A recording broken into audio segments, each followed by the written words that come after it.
Hello. Hello.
Good afternoon, beta.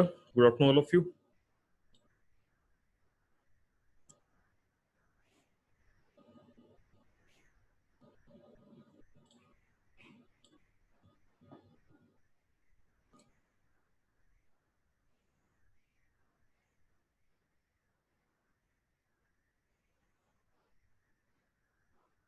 Audio and video quality clear है बेटा सबको?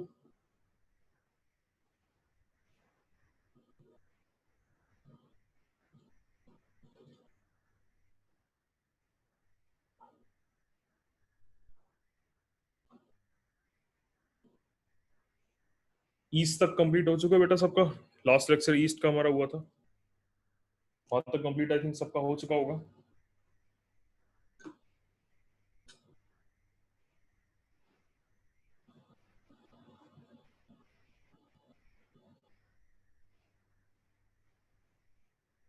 Good good good good, अच्छी बात है।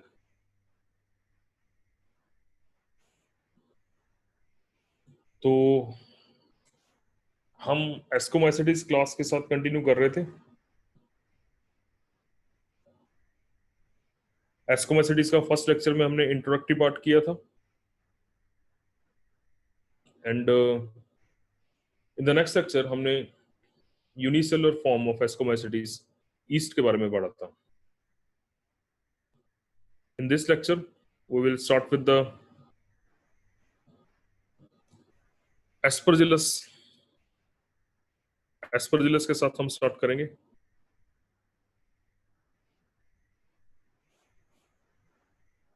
बहुत बढ़िया बेटा, आप सब ठीक हैं? आप सब लोग हेल्दी हैं?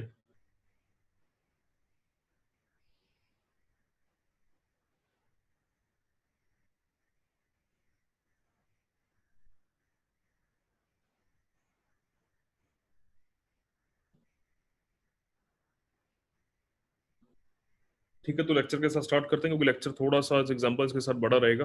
तो आपकी क्लास भी है 2:30 बजे, उससे पहले मैं सोच रहा हूँ वाइंड अप कर दूं। ध्यान रखिएगा, जो डाउट्स रहेंगे आपके आपके जो भी डाउट्स रहेंगे उनको टिक कर लीजिएगा। टॉपिक के एंड में आपको टाइम दूंगा डाउट्स के लिए। तो हम स्टार्ट करते हैं with the ascomycetes. Voice quality की अगर कोई इशू रहता है, कहीं पे भी कोई ब्रेक मिलता है, तो आप प्लीज उसको टिक कर लीजिएगा। रिकॉर्डिंग जो रहती है उसमें सुन लीजिए, या फिर जो पॉइंट्स रहते हैं हमें बाद में हम जो टाइम लेते हैं डाउट्स का, उसमें आप सुन सकते हैं, क्लियर कर सकते हैं उसको। एस्परजिलस के साथ स्टार्ट करते हैं। On first point, Aspergillus it is commonly known as black और ग्रीन स्मोकी मोल्ड। ब्लैक और green smoky mould important example है बेटा पेनिसिलियम और एस्परजिलस का, जो आज हम पढ़ने वाले हैं। It is a common laboratory weed. Common laboratory weed. Weed क्या होता है? Unwanted plants. वीड जो होती है that is unwanted plants, field में जो ग्रो कर जाते हैं। तो लेबोरेटरी में जब हम माइक्रोबियल कल्चर कर रहे होते हैं, और न्यूट्रिएंट मीडियम यूजुअली जब हम प्रिपेयर करते हैं किसी भी माइक्रोब को ग्रो करने के लिए, कल्चर करने के लिए, तो क्योंकि एयर में कंटेमिनेंट्स में इनके स्पोर्स, मोस्ट कॉमन स्पोर इन्हीं के रहते हैं, जैसे हमने लास्ट में भी पढ़ा था, तो ये बहुत जल्दी लेबोरेटरी में ग्रो कर जाते हैं। So this is a kind of unwanted, this is a kind of unwanted plant. हल्दो प्लांट नहीं है, जैसे हम वीड को क्या बोलते हैं, अनवांटेड प्लांट्स होते हैं। तो लेबोरेटरी में जो, ये बेटा रेवाड़ी वालों की नहीं है, दारूडा वालों की क्लास है ये आपकी। जूलॉजी की जो क्लास है दारूडा वालों की है, तो उन बच्चों को फ्री करना पड़ता है उस टाइम पे। अभी लेक्चर पे ध्यान दीजिए सभी। Next point, it is also known as guinea pig of plant kingdom. Guinea pig of plant kingdom. So these are the common names of the aspergillus. Habits and habitat की अगर हम बात करें, regarding the habits and heading डालिए habits and habitats की अगर हम बात करें, तो most of the members जो रहते हैं they are saprophytic. Mostly they are saprophytic. Common name है बेटा इसका। डाउट्स मैंने कहा बेटा, डाउट्स आप लास्ट में डिस्कस करिएगा। मैं फिर रिपीट कर रहा हूँ, डाउट्स जो हैं वो लास्ट में डिस्कस करिएगा।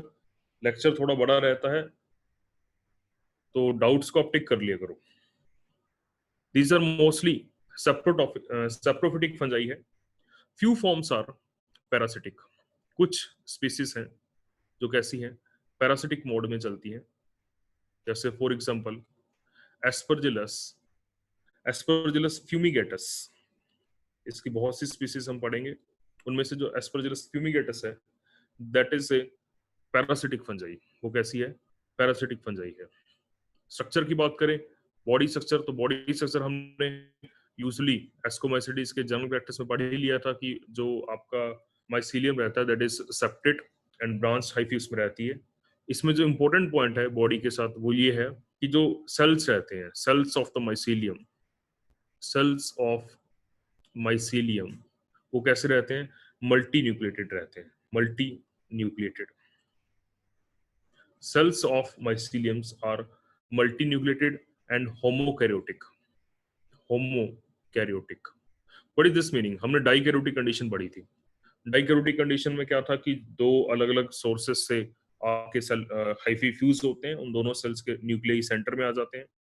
अब ये दो अलग अलग सोर्स के हाइफी थे, दो अलग अलग थैलाई थैलस बॉडी से आए थे, तो दोनों न्यूक्लियस सेम नहीं होते, हेट्रोकैरियोटिक होते हैं। स्पीसीज सेम रहती है, हेट्रोकैरियोटिक होते हैं। लेकिन यहाँ जो इसके एक सेल में जो काफी न्यूक्लियस मिलते हैं वो सारे एक ही टाइप के होते हैं, एक ही टाइप के न्यूक्लियस के डिवीजन से बनते हैं। That's why the condition is homokaryotic condition. इसको बोला जाता है होमोकैरियोटिक कंडीशन।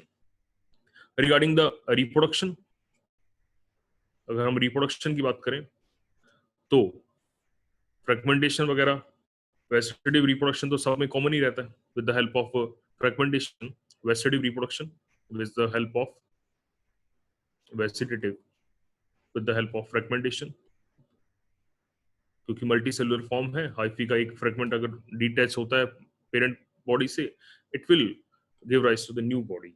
अगर एसेक्सुअल रिप्रोडक्शन की बात करें तो this is important. Asexual reproduction is with the help of conidia. Asexual reproduction जो है that is with the help of conidia. कई बार क्या होता है कि ऑप्शन दिए होते हैं, जैसे वो कहेगा कि एस्परजिलस के जो ऑप्शन, इन चार ऑप्शन में से बताइए जो कॉमन स्पोर आपको मिलेगा। तो कोनिडिया अगर ना दिया हो तो उस केस में स्पोरेंजियोस्पोर, स्पोरेंजियोस्पोर, क्योंकि ये स्पोरेंजियोस्पोर वैसे प्लेनोस्पोर थे, क्योंकि कोनिडिया भी जो होते हैं, कोनिडिया कैसे होते हैं, conidia thin walled, conidia are mitospore, conidia are exogenous spore, non motile spore, और प्लेनोस्पोर जैसे ही रहते हैं। तो कई बार ये ऑप्शन लिखा होता है तो आप उस केस में इसको कंसीडर कर सकते हैं स्पोरेंजियोस्पोर को। तो वैसे इन case of Aspergillus what is the mode of asexual reproduction, कौन से टाइप का स्पोर बनता है, कोनिडिया बनता है। अब कोनिडिया, कोनिडिया किस ब्रांच पे निकलता है, ओरिजिनेटेड ऑन ब्रांच, किसके ऊपर, the branch is known as conidiophore. उस ब्रांच को क्या बोला जाता है, कोनिडियोफोर बोला जाता है। तो अभी मैं कोनिडियोफोर के लिए थोड़े से पॉइंट आपको लिखाऊंगा, पहले वो हम पॉइंट लिखते हैं, उसके बाद हम डायग्राम पे चलते हैं। कोनिडियोफोर की अगर हम बात करें तो द कोनिडियोफोर, पहली बात तो what is conidiophore, what is phore, phore means bearing, conidia bearing, that hyphal branch, that simply branch, that hyphae which is bearing the conidia over it, जो अपने ऊपर कोनिडिया, और कोनिडिया आप सबको पता है कैसा होता है, थिन वॉल्ड होता है, माइटोस्पोर होता है, एक्सोजिनस स्पोर होता है, बाहर की तरफ बनता है। सो कोनिडियोफोर की अगर मैं बात करूं, इस ब्रांच की अगर मैं बात करूं, तो द कोनिडियोफोर इज कैसी रहती है, अनब्रांच्ड एंड एसेप्टेड। बहुत इंपॉर्टेंट पॉइंट है ये, क्योंकि हायर फंजाई है, माइसीलियम तो सेप्टेड मिलता है, लेकिन कोनिडियोफोर कैसी है, अनब्रांच्ड है और एसेप्टेड है। टिप इज स्वॉलन, टिप कैसा रहता है, स्वॉलन फॉर्म में। Tip of the conidiophore is swollen and accumulate vesicle and cytoplasm, vesicles and cytoplasm में उसमें accumulated रहता है cytoplasm. Clear. Next point, it bear, it bear finger like, structure का नाम लिखिए पहले। The structure is known as sterigmata, structure is known as sterigmata. What is sterigmata, sterigmata is finger like projection, it is finger like projection present over the conidiophore, present over conidiophore. Directly conidiophore के ऊपर directly conidia नहीं जोड़े होते हैं। जो आपकी conidia रहते हैं उनका ओरिजिन किस पे होता है? कोनिडिया जो ओरिजिनेट करते हैं, those originate on the finger like structure projection known as stigmata, and this stigmata is also known as phyllaids। इसको phyllaids भी बोल दिया जाता है। तो ये दोनों टर्म्स ध्यान रखिएगा, stigmata and phyllaids। What is stigmata? It is a finger like projection present over conidiophore, जिसके ऊपर कोनिडिया प्रेजेंट होते हैं। तो कोनिडिया किस फॉर्म में प्रेजेंट होते हैं? Conidia are present in chain like fashion, present in chain like fashion, एक फैशन में कोनिडिया इसके ऊपर प्रेजेंट रहते हैं। क्लियर? कोनिडियोफोर की बात करें, पहले पॉइंट्स लिखेंगे फिर हम उस पर आते हैं। Conidiophore originate from a T shape foot cell, T shape foot cell, T shape की फुट सेल रहती है जिसके ऊपर कोनिडिया कोनिडियोफोर ब्रांच ओरिजिनेट करती है और उसके ऊपर स्टिग्मेटा की लेयर्स रहती हैं। अब इन पॉइंट्स को समझ लिए, टिप्स स्वॉलन है और उसके ऊपर फिंगर लाइक प्रोजेक्शन है स्टिग्मेटा और फाइलाइट्स, जिसके ऊपर कोनिडिया चेन लाइक फैशन में प्रेजेंट रहते हैं। अब इस डायग्राम पे आता हूं मैं। लुक एट दिस डायग्राम, इस डायग्राम को देखिए। This is the diagram of conidiophore of Aspergillus. बहुत ध्यान से इस डायग्राम को देखिएगा। It is the conidiophore, this is conidiophore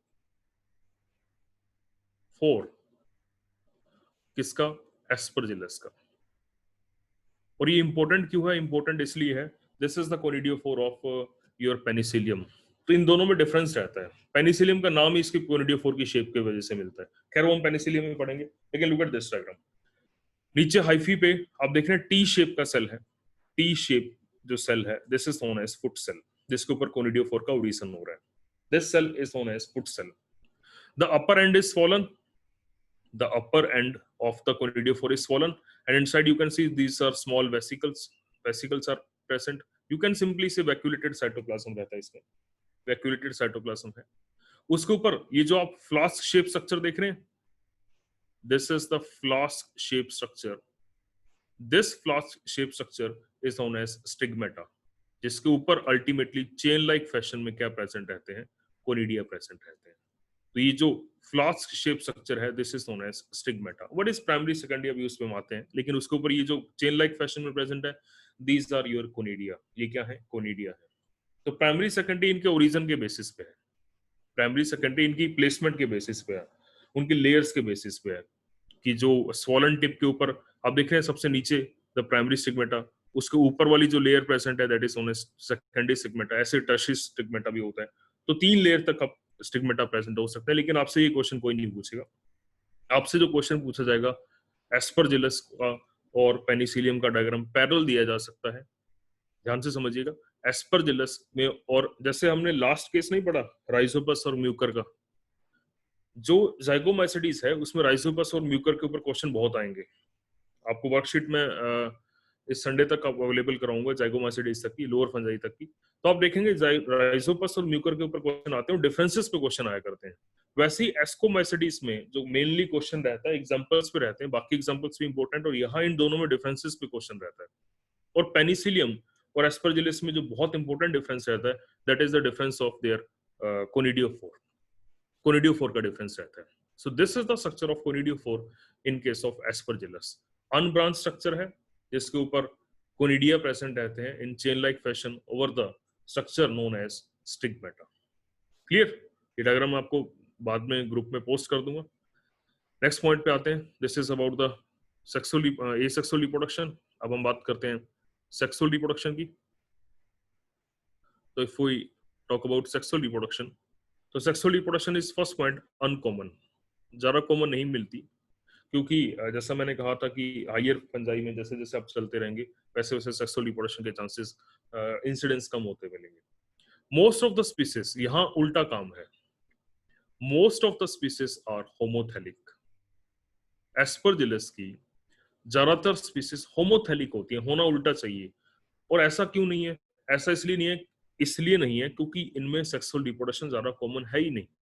exception है इसका, एक्सेप्शन इज एस्परजिलस हेट्रोथेलिकस, उस स्पीसीज का नाम ही इसके हैबिट की वजह से इसको मिला है, एस्परजिलस हेट्रोथेलिकस, या इसको फिशरी भी बोल दिया जाता है, फिशरी, एस्परजिलस फिशरी।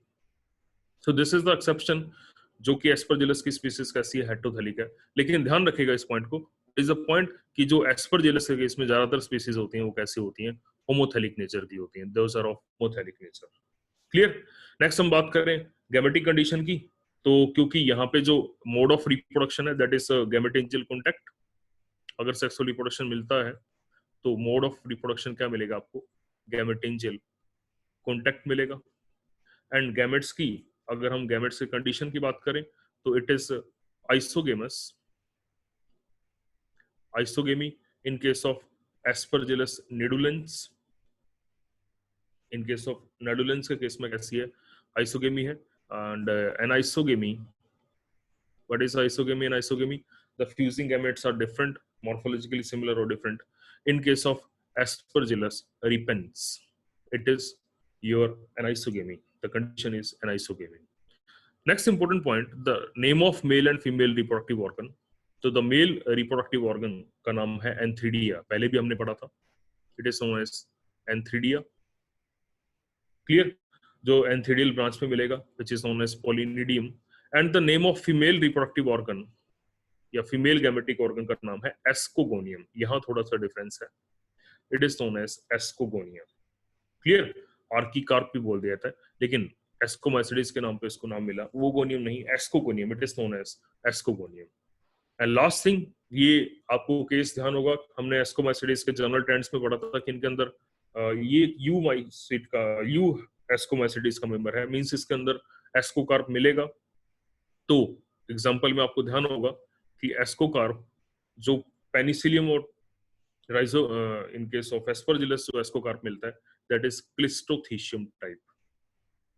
एस्कोकार्प कौन से टाइप का मिलेगा, cleistothecium type. What is cleistothecium type? जब पूरा का पूरा एस्कोकार्प आपको कैसा मिलता है, क्लोज मिलता है, the complete ascocarp is in close condition. Clear. That is known as, आपको ध्यान होगा diagram, that is known as your cleistothecium type of ascocarp. So these are the general points regarding the aspergillus. अब हम आते हैं एक और important topic पे, जिसके लिए काफी क्वेश्चन जिसके ऊपर पूछ लिए जाते हैं, that is regarding the perfect stages of Aspergillus. Perfect stages of Aspergillus, इस पॉइंट को ध्यान से समझिएगा। देखिए, ये जो हम एग्जांपल्स पढ़ रहे हैं, पेनिसिलियम हो गया, एस्परजिलस हो गया, ये यूरोशियल ऑर्डर में आते हैं, यूरोशियल ऑर्डर ऑफ एस्कोमाइसिडिस, इस ऑर्डर में आते हैं। खैर क्लासिफिकेशन हमारे सिलेबस में नहीं है, मैं कुछ पॉइंट और बता रहा हूँ, उस पर आइएगा एक बार। यूरोशियल ऑर्डर में जो मेंबर्स आते हैं, जैसे एस्परजिलस हो गया, पेनिसिलियम हो गया, ये आते हैं। इनके केस में क्या होता है, इन केसेस में, अब पहली बात तो आपको ध्यान होगा, मैंने पहले भी बात की थी, what is perfect stage? Perfect stage किसको बोला जाता है? The sexual stage of the fungi. Sexual stage जो रहती है फंजाई की, that is known as perfect stage. And इसी के साथ what is imperfect stage? Imperfect stage, what is imperfect stage? The asexual stage. Asexual stage of fungi is known as your imperfect stage. क्या बोला जाता है? Imperfect stage बोला जाता है। अब आपको ये भी ध्यान होगा कि हम जो क्लासिफिकेशन सिस्टम पढ़ते आ रहे हैं, जिस क्लासिफिकेशन सिस्टम की हम बात करते हैं, उस क्लासिफिकेशन में हमने पहले किसको पढ़ा था? ओओमाइसिडिस। किसको पढ़ा था? ओओमाइसिडिस। देन हमने किसको पढ़ा था? जाइगोमाइसिडिस। ये दोनों मेंबर्स लोअर फंजाई के थे, लोअर फंजाई के थे। अभी हमने स्टार्ट क्या किया हुआ है? एस्कोमाइसिडिस। उसके बाद हम क्या पढ़ेंगे? बेसिडियोमाइसिडिस। क्लियर। ये किस में आते हैं? Higher fungi. अब एक ग्रुप इसके अलावा भी बच जाता है, दैट इज ड्यूटीरोमाइसिडिस। ड्यूटीरोमाइसिडिस। अब बहुत ध्यान से इस पॉइंट को समझिएगा, ड्यूटीरोमाइसिडिस क्या था? ड्यूटीरोमाइसिडिस एस्को और बेसिडियो के वो मेंबर्स हैं जिनकी सेक्सुअल रिप्रोडक्शन का हमें अभी तक नहीं पता है। जैसे ओओमाइसिडिस था, जाइगोमाइसिडिस था, डिफरेंसेस हैं, देयर आर डिफरेंसेस। एस्कोमाइसिडिस में हाइफी डिफरेंसेस, सबके नेचुरल ग्रुप है, उनके अपने कैरेक्टरिस्टिक है। ड्यूटीरोमाइसिडीज के जो मेंबर्स हैं उनके अपने कोई कैरेक्टर नहीं है, ये वो मेंबर्स का एक हमने असेंबलीज ग्रुप बनाया हुआ है जिनकी सेक्सुअल रिप्रोडक्शन हमें नहीं पता है। अब होता ये है, ये मैंने पहले भी बताया था कि लेट्स सपोज इसकी किसी मेंबर की सेक्सुअल रिप्रोडक्शन का बाद में पता लग गया, तो आप क्या करते हैं, आप उसे मूव करवा देते हैं इनटू एस्कोमाइसिडीज या बैसिडियो, जिसका भी वो कैरेक्टर मैच करता है उसको उस हिसाब से मूव करवा देते हो। अब ध्यान से सुनिए, जो इम्परफेक्ट स्टेज है और जो परफेक्ट स्टेज है, क्योंकि जो मेंबर्स पहले ड्यूटीरोमाइसिडीज में थे बाद में मूव करके किस में आ गए, बाद में मूव करके एस्कोमाइसिडीज में आ गए हैं या बैसिडियो में आ गए हैं, उनके नाम बदल जाते हैं। It means right on this point there are separate scientific name for perfect and imperfect stage। Perfect stage और इम्परफेक्ट स्टेज के अलग अलग साइंटिफिक नेम रहते हैं। पॉइंट ध्यान से समझिएगा मेरा इसको। परफेक्ट स्टेज के और जो आपकी इम्परफेक्ट स्टेज, तो खैर इस केस में इम्परफेक्ट स्टेज को कोनिडियल स्टेज भी बोल दिया जाता है, क्योंकि इम्परफेक्ट का मतलब वो एसेक्सुअल रिप्रोड्यूस कर रही होगी, एसेक्सुअल रिप्रोडक्शन वो किससे कर रही होगी, कोनिडिया से, तो उसको कोनिडियल स्टेज भी बोल दिया जाता है। तो परफेक्ट स्टेज और इम्परफेक्ट स्टेज के नाम अलग अलग रहते हैं। हमेशा इनमें कॉन्स्पिरेसी रहती है। कुछ साइंटिस्ट बिलीव करते हैं कि आप एसेक्सुअल नाम को बेटर मानिए क्योंकि वो पहले मिला था। कुछ साइंटिस्ट ये मानते हैं कि आप परफेक्ट स्टेज के नाम को कंसीडर करिए क्योंकि ये पूरी स्टडी के बाद आपको नाम मिला है। तो यहाँ मैं कुछ एग्जांपल्स लिखवा रहा हूँ, वो एग्जांपल्स लिख लीजिएगा। जैसे जो इस साइड में नाम लिखूंगा वो इम्परफेक्ट स्टेज का लिखूंगा, इम्परफेक्ट स्टेज, और सेम फंजाई का परफेक्ट स्टेज का नाम आपको अलग मिलेगा। सेम फंजाई का केस, जैसे एस्परजिलस फ्यूमिगेटस, पैरासिटिक का जो एग्जांपल हमने पढ़ा था, Aspergillus fumigatus, the name of the perfect stage is Sartorya, genus का नाम बदल जाता है, Sartorya fumigatus, Sartorya fumigatus. Point clear है? ये किसका नाम है, ये इसकी इम्परफेक्ट स्टेज का नाम है, ये उसी सेम फंजाई की परफेक्ट स्टेज का नाम है। सिमिलरली अगर मैं नेक्स्ट पॉइंट की बात करूं तो एस्परजिलस हेट्रोथेलिकस, जो एग्जांपल हमने अभी पढ़ा था, heterothallicus, the name of perfect stage is Emericella, Emericella heterothallicus, Emericella heterothallicus. Clear? ऐसी जो हम कॉमन स्पीसीज पढ़ते हैं दैट इज एस्परजिलस नेडुलेंस, वैसे ही उसकी जो परफेक्ट स्टेज है उसका नाम है एमेरिसेला निडुलेंस। पॉइंट क्लियर है? तो आप देख रहे हैं जो परफेक्ट, मैं ये इसलिए बता रहा हूं क्योंकि लेट सपोज आपके पास क्वेश्चन आया कि एस्परजिलस मतलब कोनिडिया किस में मिलते हैं, आप बहुत जल्दी टिक करोगे एस्परजिलस। लेट सपोज उसने एस्परजिलस नाम ही नहीं लिखा, उसने एमेरिसेला लिख दिया।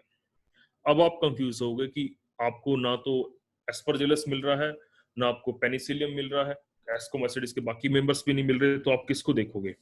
इसलिए इन नाम को मैं लिख रहा हूँ। जीनस का नाम ध्यान रखें क्योंकि स्पीसीज का नाम तो सेम ही है, स्पीसीज के नाम पे कोई फर्क नहीं पड़ा। Aspergillus fumigatus, what is the name? Name is Sartorya fumigatus. ऐसी जीनस नेम एस्परजिलस हेट्रोथेलिकस से बदल के हुआ एमेरिसेला हेट्रोथेलिकस।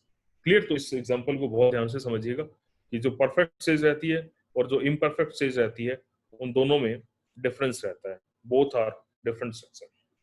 अब आता हूं नेक्स्ट पॉइंट पे, द इकोलॉजिकल रोल्स पे हम बात करते हैं। Ecological roles, ecological roles. तो द फर्स्ट पॉइंट कि जो जिस फंगस की हम बात कर रहे हैं एस्परजिलस नाइगर, मैं पॉजिटिव नेगेटिव दोनों ही साथ लेके चल रहा हूं, इसको यूज किया जाता है to extract the citric acid. Aspergillus niger is used to extract the isolate the citric acid by fermentation. Second thing, it is the common contaminant of laboratory. Common contaminant of laboratory. Clear? Next is species है Aspergillus flavus. Aspergillus flavus. This is highly poisonous fungi. ये कैसी है? बहुत poisonous fungi है. Releases a toxic substance known as aflatoxin, which causes the cancer of liver. Liver का cancer तक ये कोज कर सकती है एफ्लाटॉक्सिन. क्लियर? नेक्स्ट कुछ स्पीसीज है, for example Aspergillus oryzae. Aspergillus oryzae, it is a source of diastase enzyme. Diastase enzyme का source है ये. क्लियर? जिसको फर्मेंटेशन में यूज किया जाता है. जैसे फॉर एग्जांपल सेक एक ड्रिंक रहता है, राइस से बनाया जाता है. सेक को बनाने में इस एंजाइम का यूज किया जाता है, तो इस एंजाइम को फर्मेंटेशन में यूज किया जाता है. So this enzyme is isolated from the species Aspergillus oryzae, from the Aspergillus oryzae. Clear? Similarly Aspergillus proliferans, Aspergillus proliferans, इससे एक एंटीबायोटिक आइसोलेट की जाती है. One antibiotic is isolated from this. The name of, उसका जो नाम है वो इसकी स्पीसीज के नाम पे ही है. प्रोलिफेरिन स्पीसीज के नेम पे ही उसको नाम मिला हुआ है. क्लियर? सिमिलरली एस्परजिलस फ्यूमिगेटस, हमने पढ़ा था कि ये पैरासिटिक फंजाई है, ये इसकी पैरासिटिक स्पीसीज है. It is responsible for the aspergillosis of year in humans. Aspergillosis in case of aspergillosis of ear in humans. Ear pain का सबसे कॉमन कॉज रहता है ये. It is the most common cause of ear pain. Similarly, it is also responsible for the aspergillus of lungs. Lungs के aspergillosis के लिए भी responsible रहती है. Clear? इससे एक एंटीबायोटिक भी आइसोलेट की जाती है from the same species. Antibiotic fumigallin is also isolated from the same species. Clear? So these are some of the ecological roles of the aspergillus जिनके ऊपर क्वेश्चन रह जाता है. and this is all about the aspergillus. इसमें कोई doubt है तो देखिए, 2 मिनट का टाइम है आपके पास.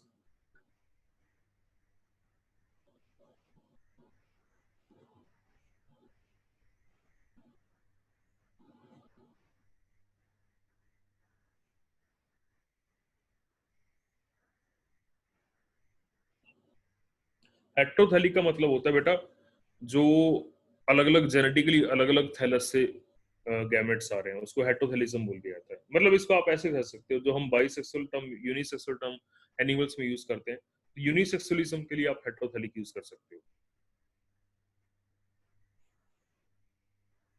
डाइस्टेज एंजाइम फर्मेंटेशन में यूज होता है. जितने भी फर्मेंटेशन की रिएक्शंस रहती हैं, चाहे वो लैक्टिक एसिड फर्मेंटेशन है, एसिटिक एसिड फर्मेंटेशन है, अल्कोहलिक फर्मेंटेशन है, इन सब में आपको कोई ना कोई एंजाइम चाहिए होता है. क्लियर? इन सब में आपको कोई ना कोई एंजाइम चाहिए होता है. जैसे लैक्टिक एसिड फर्मेंटेशन में लैक्टिक डिहाइड्रोजिनेज एंजाइम चाहिए. सो ये एंजाइम है जो यहाँ इन्वॉल्व है फर्मेंटेशन में. This enzyme is involve in this type of fermentation. और वैसे ही कार्बोहाइड्रेट पे अटैक करेगा, ध्यान रखें, क्योंकि फर्मेंटेशन में ज्यादातर कार्बोहाइड्रेट ही सोर्स यूज किया जाता है. सो ये ज्यादातर माल्टोस वगैरह पे अटैक करता है. ये एंटीबायोटिक है बेटा. Ascocarp is the fruiting body. Ascocarp fruiting body है. एक और क्वेश्चन भी बच्चे ने पूछा हुआ था, मोल्ड. मोल्ड बेटा क्या होता है? ये जो फंजाई की ग्रोथ हो जाती है फुल फॉर्म में किसी ऑब्जेक्ट के ऊपर या लिविंग ऑर्गेनिजम्स के ऊपर, that is known as mould. उसको मोल्ड बोल दिया जाता है. Proliferin is the name of antibiotic. And what is antibiotic? Antibiotic is a chemical substance which inhibits the growth of other microorganisms. उसे बोला जाता है proliferin. ऐसे ही fumigallin ये भी एंटीबायोटिक है. Both are antibiotics. फ्यूमिगेशन अलग टॉपिक है, फ्यूमिगेशन अलग है. यहाँ मैं अलग बता रहा हूँ. ये फ्यूमिगैलिन एंटीबायोटिक का नाम है. फ्यूमिगेशन का तो मतलब होता है कि फ्यूम्स का एक्सपोजर दिया जाता है, वो आप किसी भी पर्पस के लिए दे सकते हैं. लेकिन फ्यूमिगेशन अलग है. ये है फ्यूमिगैलिन जो एंटीबायोटिक है.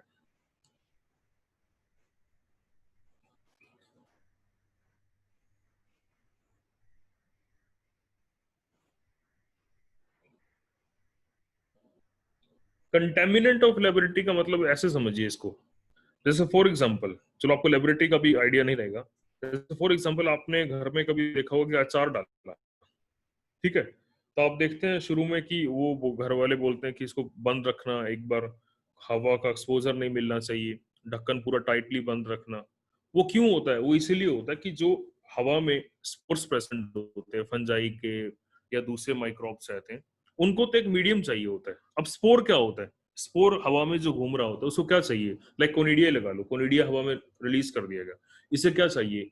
इसे एक फेवरेबल एनवायरनमेंट चाहिए ग्रो करने के लिए, जैसे इसको फेवरेबल एनवायरनमेंट मिलेगा ग्रो कर जाएगा। और इससे अच्छा फेवरेबल एनवायरनमेंट क्या मिलेगा इसको? जो न्यूट्रिएंट मीडियम, जहां पे भी इसको शुगर मिल गई, जहां पे भी इसको डिकेइंग, या जहां पे भी इसको ऑर्गेनिक मैटर मिल गया, ये वहां ग्रो कर जाए। कंटेमिनेंट इसको बोला था, अनवांटेड ऑर्गेनिजम्स का, जो माइक्रोब्स का जो ग्रोथ होता है, दैट इज कंटेमिनेंट, उससे कंटेमिनेंट बोला है। कोनिडियोफोर इज द ब्रांच जिसके ऊपर, लुक एट दिस, कोनिडियोफोर जो रहती है, दैट इज द ब्रांच जिसके ऊपर कोनिडिया प्रेजेंट होते हैं। सो कोनिडिया जिस ब्रांच के ऊपर, हाइफी के ऊपर प्रेजेंट है, that is known as conidiophore.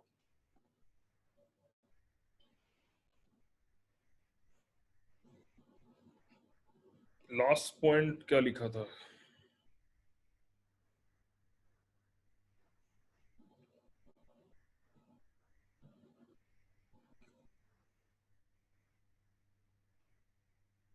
क्लिस्टोथीशियम type का इसको कार्प था बेटा, क्लिस्टोथीशियम, बिल्कुल ठीक लिखा हुआ है, क्लोज टाइप का।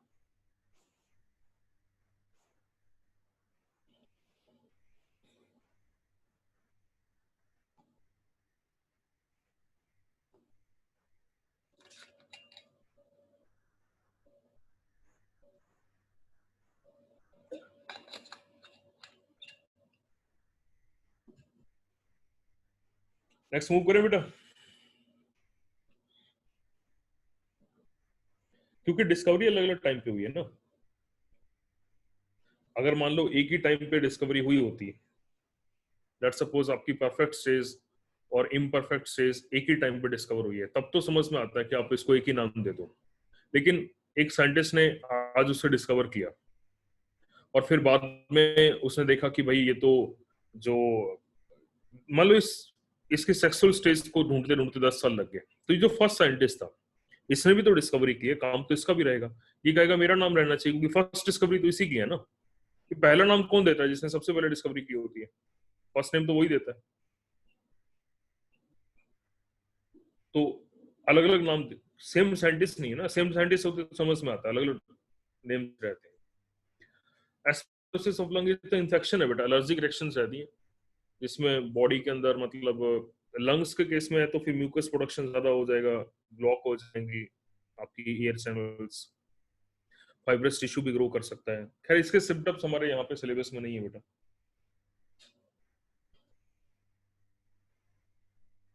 पैथोलॉजिकल बायोकेमिस्ट्री हमारे सिलेबस में नहीं है बेटा।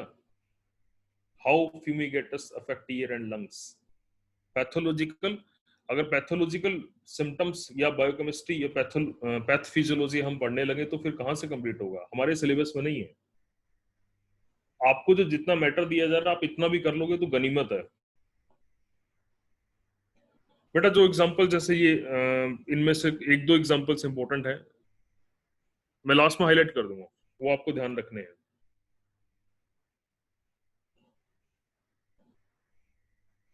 क्योंकि जीनस तक तो क्लास, जीनस तक ही तो चेंज होगा ना बेटा। स्पीसीज के नाम और जीनस के नाम में डिफरेंस क्यों रहता है? कैरेक्टर्स के बेस पे रहता है। कैरेक्टर्स बदल जाते हैं तो आप जीनस बदल देते हो। ये रहा फ्यूमिगेटस सामने लिखा हुआ, parasitic form fumigatus, it is the parasitic form fumigatus.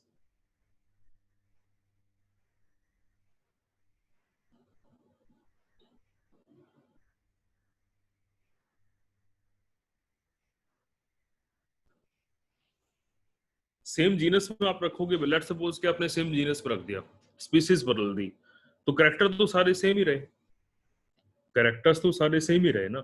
अब इसको ऐसे समझिए कि आपके नाम बदलने से ऑर्गेनिज्म बदला है। इस पॉइंट को ऐसे समझिए आप, आपके नाम बदलने से ऑर्गेनिज्म बदला है। लेट सपोज मैं आपका ही नाम बदल के कोई दूसरा रख दूं तो ऑर्गेनिज्म तो नहीं बदला ना। और जीनस और स्पीसीज में से ऑर्गेनिज्म कौन रिप्रेजेंट कर रहा है? स्पीसीज। तो आप स्पीसीज नेम नहीं बदल सकते।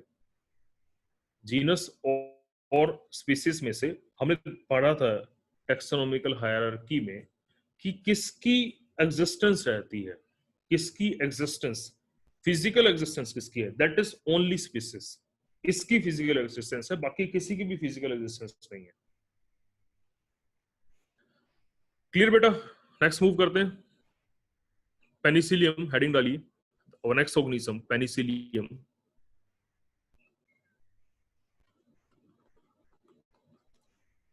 Penicillium, right on first point, it is commonly known as blue-green mold. Double in doubt clear है बेटा? It is commonly known as blue-green mold. Till now, 100 species are known, क्योंकि इसके ऊपर काम भी बहुत हुआ है। डबल इन क्लियर है बेटा? डाउट बताया नहीं तुमने? Till now, 100 species are known. What is the meaning of penicillium?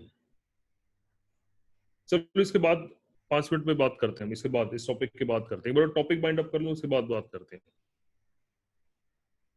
Penicillium जो नाम है, पेनिसिलियम जो वर्ड है, it is A Latin word, और इसका मतलब रहता है आर्टिस्ट ब्रश। जिसको नाम मिला था, दरअसल में किस वजह से मिला था, इसको नाम मिला था जो इसकी कोनिडियोफोर रहते हैं, कोनिडियोफोर, उनकी जो अपीयरेंस रहती है वो बिल्कुल कैसी रहती है, आर्टिस्ट ब्रश जैसी। उसका कंसेप्ट देखिए, कोनिडियोफोर की जो स्ट्रक्चर रहती है, let's suppose this is the hyphae, ये आपकी हाइफी है, बेस हाइफी, ठीक है। इसके ऊपर दिस इज द कोनिडियोफोर, ये आपकी कोनिडियोफोर है। इट विल डिवाइड, ये डिवाइड कर जाएगी, अगेन फिर डिवाइड कर जाएगी, इसी के बाद फिर सेकेंडरी ऑर्डर का डिवीजन हो जाएगा। इसमें कोनिडियोफोर जो रहती है ब्रांच रहती है, एंड देन लास्ट में फिर डिवीजन हो जाएगा।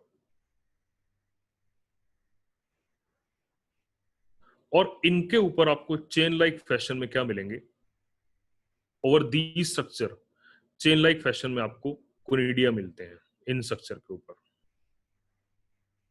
तो इसका जो अपीयरेंस आता है देखने में, वो ऐसे लगता है जैसे किसी आर्टिस्ट का ब्रश है, अपीयरेंस तो देखने में मिलता है।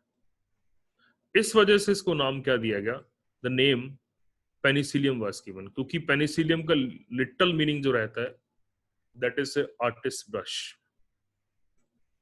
उसके टाइप का अपीयरेंस रहता है, उस वजह से इसको नाम दिया जाता है। Clear? So what is the name of, what is the meaning of Penicillium, artist brush. अब हम बात करते हैं इसके हैबिट्स एंड हैबिटेट की। हैबिट्स एंड हैबिटेट, तो जो पेनिसिलियम रहती है, it is again saprophytic in nature, saprophytic nature की रहती है, और ये रोटिंग स्पॉइलिंग, मतलब जो स्पॉइलिंग ऑफ द, जैसे सेप्रोफिटिक किसके ऊपर, fruits, vegetables,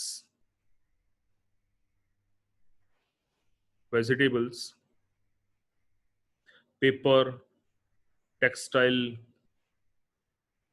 and in sources की पूरी ये स्पॉइलेज करवा देती है। That's why it is kind of harmful, हमारे लिए क्या रहती है, हार्मफुल रहती है, क्योंकि पेनिसिलियम जहां पे भी ग्रो करती है इन सब का स्पॉइलेज करवा देती है। That's why it is harmful for us, हमारे यूजुअल सोर्सेस को ये क्या करती है, डैमेज कर देती है। Clear? Under certain condition facultative parasitic form also observe,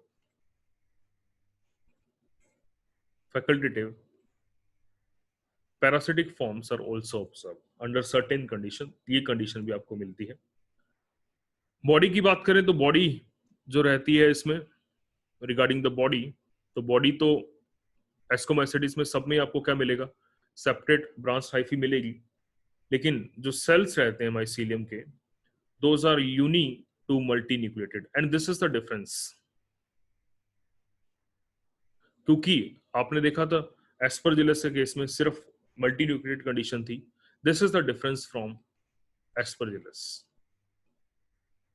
इसके केस में uni to multinucleotide condition आपको देखने को मिलेगी। क्लियर? रिगार्डिंग द रिप्रोडक्शन तो वेजिटेटिव रिप्रोडक्शन कैसे मिलेगी? Vegetative reproduction with the help of fragmentation, वो तो सब में कॉमन है। वेजिटेटिव रिप्रोडक्शन किसकी हेल्प से मिल रही है? With the help of fragmentation. ध्यान रखिए फ्रेगमेंटेशन सब में नहीं मिलता है, यूनिसेलुलर फॉर्म्स में नहीं मिलता है फ्रेगमेंटेशन। सेकंड, अगर हम बात करें एसेक्सुअल रिप्रोडक्शन की, तो asexual reproduction without any doubt conidia मिलेंगे। अब जो डिफरेंस आता है कोनिडिया का वो देखिए, पहले हम पॉइंट्स देखते हैं उसके बाद हम बात करेंगे। कोनिडिया का ओरिजिन होता है over the branch known as conidiophore. What is conidiophore? Conidiophore जो रहती है that is the hyphae which originate the conidia, it is branched। ये कैसी रहती है? ब्रांच रहती है। क्लियर? एंड ब्रांचिंग के ऑर्डर रहते हैं, there are order of branching, means primary order, secondary order, tertiary order. Means तो पहली ब्रांच बनेगी that is of primary origin, तो सेकंड ब्रांच बनेगी that is of secondary origin, ऐसी टर्शरी नेक्स्ट ब्रांच जो बनेगी। Clear? The ultimate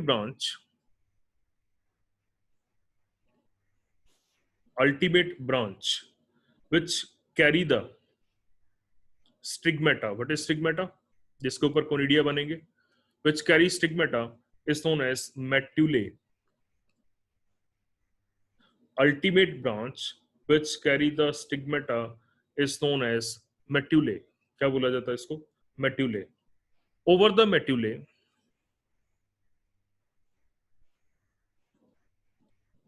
a tuft of stigmata is present, a tuft of stigmata is present। जो मेट्यूले है वो क्या है? That is the ultimate branch जिसके ऊपर क्या प्रेजेंट रहती है? स्टिग्मेटा प्रेजेंट रहती है। और मेट्यूले के ऊपर स्टिग्मेटा कैसे रहेंगे? टफ्ट फॉर्म में रहेंगे। अब यहाँ पे डिफरेंस क्रिएट होता है कि जो स्टिग्मेटा फ्लॉस शेप के रहते हैं, स्टिग्मेटा, दो stigmata which are of flask shape, those are known as phialides, उनको बोला जाता है फाइलाइडिस। क्लियर? जिन स्टिग्मेटा के ऊपर क्या रहता है, जो आपकी फ्लॉस शेप जिनकी शेप रहती है उनको फाइलाइडिस बोला जाता है। क्लियर? अब इसी बिहाफ पे हम जो कोनिडियोफोर है उसको भी दो पार्ट में डिवाइड करते हैं, क्योंकि कुछ केसेस ऐसे भी हैं जिनमें ब्रांचिंग नहीं मिलती, कुछ केसेस ऐसे भी हैं जिनमें ब्रांचेस नहीं मिलती। हालांकि इस पे क्वेश्चन नहीं रहेगा। जैसे मोनोवर्टिसिलेट जो कंडीशन रहती है, मोनोवर्टिसिलेट के केस में क्या होता है? कोनिडियोफोर अनब्रांच्ड रहता है। हमने जो स्ट्रक्चर पढ़ी है वो किसकी पढ़ी है? ब्रांच वाले की पढ़ी है। Conidiophore is unbranched. और जब कोनिडियोफोर अनब्रांच रहता है तो स्टिग्मेटा डायरेक्ट कोनिडियोफोर के ऊपर होगा, उस केस में ये मेट्यूला नहीं रहेगी। ध्यान रखिएगा, जब कोनिडियोफोर कैसा रहता है? अनब्रांच रहता है, तब स्टिग्मेटा जो होगा वो डायरेक्ट किसके ऊपर होगा? कोनिडियोफोर के ऊपर होगा। उस केस में बीच में मेट्यूला जैसी स्ट्रक्चर नहीं आती है। जैसे फॉर एग्जांपल पेनिसिलियम फ्रीक्वेंटेंस स्पीसीज के अंदर आपको अनब्रांच्ड कोनिडियोफोर मिलते हैं। क्लियर? एंड सिमिलरली बाईवर्टिसिलेट, तो बाईवर्टिसिलेट के केस में क्या रहता है? ब्रांचिंग रहती है, हर पॉइंट पे दो ब्रांचिंग। ये जो डायग्राम हमने पढ़ा था ये वाला, अब देख रहे हैं, पहले दो में डिवाइड कर गया, फिर दो में डिवाइड कर गया, फिर दो में डिवाइड कर गया, हर लेवल पे दो, टू में डिवाइड कर रहा है। बाईवर्टिसिलेट, इस कंडीशन को बोला जाता है बाईवर्टिसिलेट कंडीशन। जैसे फॉर एग्जांपल पेनिसिलियम एल्बिकन्स, दो से ज्यादा ब्रांचिंग रेयर ही मिलती है, दो से ज्यादा ब्रांचेस नहीं मिलती। क्लियर? अब मैं डायग्राम पे आता हूँ और अब आपको समझ में भी आएगा कि डिफरेंस क्या है इनके डायग्राम में, in the aspergillosis and your Aspergillus and your Penicillium. This is Penicillium, ये पेनिसिलियम का डायग्राम है। What is this? कोनिडियोफोर। ये क्या है? कोनिडियोफोर। क्लियर? कोनिडियोफोर ब्रांचिंग करता जा रहा है, ब्रांचिंग करता जा रहा है, and the ultimately branch which carry the stigmata is known as medullae।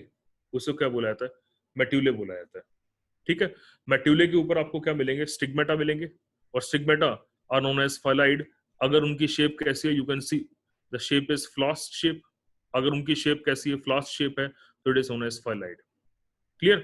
This is the ramus. Ramus is a branch which is present in certain condition between Medulla and conidiophore. खैर इतना detail मत जाइए, इतना detail में मत घुसिए, क्योंकि वही बातें, इतने पॉइंट्स ध्यान नहीं रहते हैं। जो क्वेश्चन रहता है वो किन के ऊपर रहता है, क्वेश्चन रहेगा द अल्टीमेट ब्रांच फाइलिडे या फिर कोनिडियोफोर, इनके ऊपर क्वेश्चन रहता है। या फिर कभी कभी क्वेश्चन अगर ज्यादा ही डेप्थ में एग्जामिनर गया तो मेट्यूले पे क्वेश्चन पूछ सकता है, रेमस पे क्वेश्चन नहीं पूछेगा वो। Clear? So this is the structure. ये ऊपर क्या प्रेजेंट है, दीज आर कोनिडिया, ये प्रेजेंट है आपके कोनिडिया। कोनिडिया चेन में भी रिलीज किए जाते हैं, या फिर दो दो के पेयर में भी रिलीज कर दिए जाते हैं, या फिर सिंगली भी रिलीज किए जा सकते हैं, वो डिपेंड करता है, अलग अलग टाइप के रहता है। So this is the structure of the conidiophore in case of Penicillium. ये किसकी स्ट्रक्चर है, पेनिसिलियम की। तो you can see there is clear cut difference between the Aspergillus and in case of Penicillium. यहाँ पे और यहाँ पे आपको बिल्कुल क्लियर कट डिफरेंस देखने को मिलेगा। Clear? So this is your the conidiophore of Penicillium. Next आता हूं मैं सेक्सुअल रिप्रोडक्शन पे। Over the sexual reproduction, this was all about the asexual reproduction. अब हम बात करते हैं sexual reproduction. So the sexual reproduction, right on first point, वही बात है, इट इज अनकॉमन, ज्यादा कॉमन नहीं है।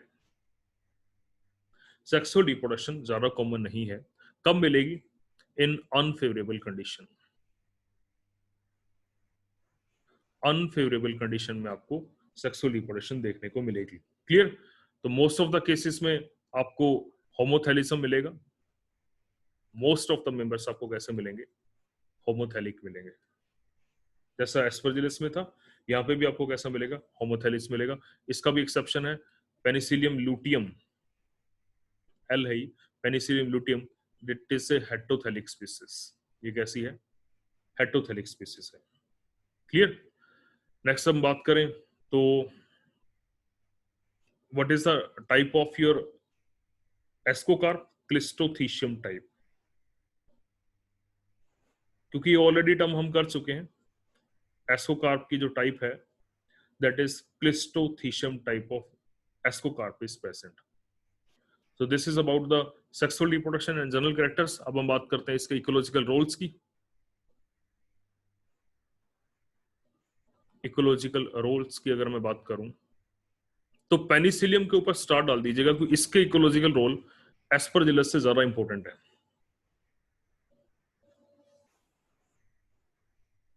लास्ट पॉइंट कौन सा बेटा?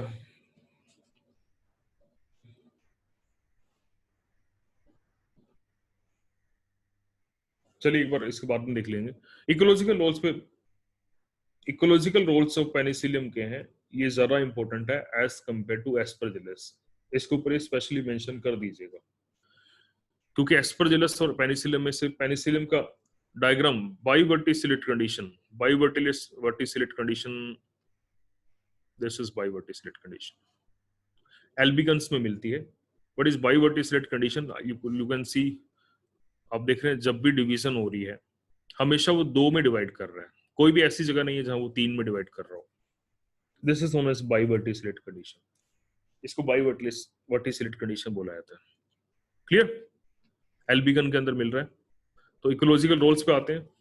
फर्स्ट पॉइंट, सबसे पहला जो है Penicillium notatum.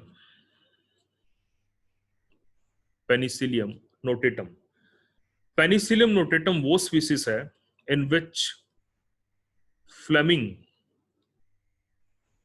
Discovered the antibiotic penicillin. ये वो स्पीसीज है जिसमें फ्लेमिंग ने सबसे पहली एंटीबायोटिक को डिस्कवर किया था। और पेनिसिलिन आपने, हमने पहले भी पढ़ा है, it is the first antibiotic drug थी जो सबसे पहले डिस्कवर हुई थी, and it is also known as wonder drug. World war 2 के टाइम पे इसको बहुत ज्यादा यूज किया गया था, वंडर ड्रग भी बोला जाता है इसको। हालांकि इसका मेडिकल सेटअप, जो मेडिकल इसका यूज है, वो होवर्ड फ्लोरी ने, चेन एंड फ्लोरी दो साइंटिस्ट थे, होवर्ड फ्लोरी ने सेटअप किया था कि मेडिकल यूज कैसे करना है एंटीबायोटिक का। So this is the Penicillium notatum जिसमें फ्लेमिंग ने पेनिसिलिन डिस्कवर की थी। लेकिन पेनिसिलिन बनाई किस में जाती है commercially? That is chrysogenum. Chrysogenum chrysogenum वो है जिसमें आपको जिसमें पेनिसिलिन की कमर्शियल प्रोडक्शन चलती है। Use for the commercial production of penicillin. Commercial production of penicillin. Clear? ऐसा नहीं है कि सिर्फ ये दो ही स्पीसीज हैं, इसके अलावा भी है। फॉर एग्जांपल पेनिसिलियम डिजिटेटम, इससे भी पेनिसिलिन को आइसोलेट किया जाता है। पेनिसिलियम इटैलिकम, इससे भी पेनिसिलियम को आइसोलेट किया जाता है। लेकिन क्वेश्चन जो मेन रहता है वो दो ही पे रहेगा। नोटेटम, आपको क्वेश्चन देखना है वो क्या पूछ रहा है आपसे। नोटेटम में डिस्कवरी हुई थी, नोटेटम में डिस्कवरी हुई थी, और क्राइसोजिनम में कमर्शियल प्रोडक्शन किया जाता है। ठीक है, इसके अलावा बाकी पॉइंट्स पे ध्यान दीजिए। Next species is Penicillium griseo fulvum. ये भी इंपॉर्टेंट है, फुलवम। इससे एक एंटीबायोटिक आइसोलेट की जाती है। The name of antibiotic is griseofulvin. ये हमने पढ़ी हुई है एंटीबायोटिक, एक्टिनोमाइसिटीज में हमने पढ़ लिया था ये। और इसकी खास बात क्या है, ये एंटी फंगल है। मतलब पेनिसिलिन तो किस पे अटैक कर रही थी? पेनिसिलिन तो बैक्टीरिया की सेल वॉल पे अटैक करती है, दैट इज एंटीबैक्टीरियल। लेकिन जो ग्राइसोफुल्विन है ये कैसी है? This is anti fungal in nature. ये कैसी नेचर की है? एंटी फंगल नेचर की है। अब इसके अलावा ये सभी एग्जांपल एनसीईआरटी के लिखवा रहा हूं मैं। इसके अलावा एक और एग्जांपल लिखिए, पेनिसिलियम कैम्बर्टी। पेनिसिलियम कैम्बर्टी एंड एक और एग्जांपल है पेनिसिलियम रॉकफोर्टी। इन दोनों को चीज राइपनिंग के लिए यूज किया जाता है।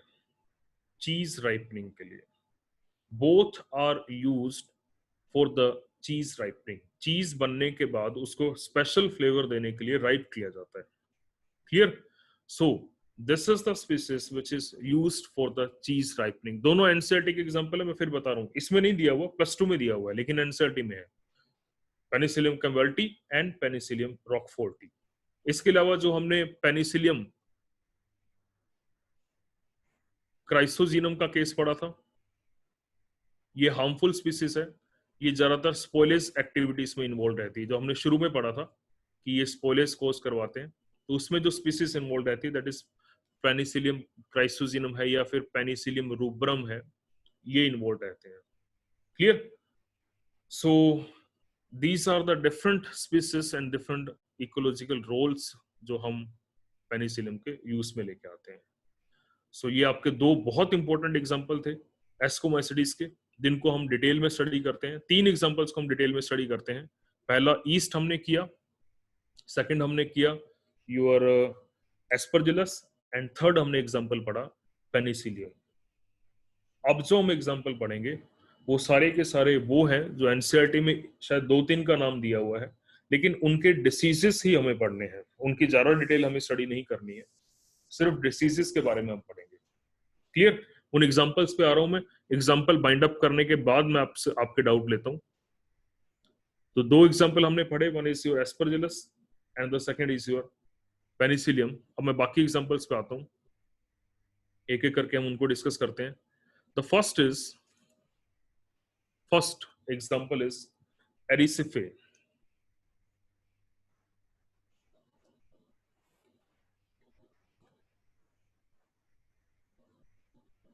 एरिसिफे, जितने पॉइंट्स लिखवा रहा हूं सिर्फ इतने ही काम के हैं आपके। इसके अलावा कोई डाउट है बेटा? टाइपिंग चल रही है बुक में।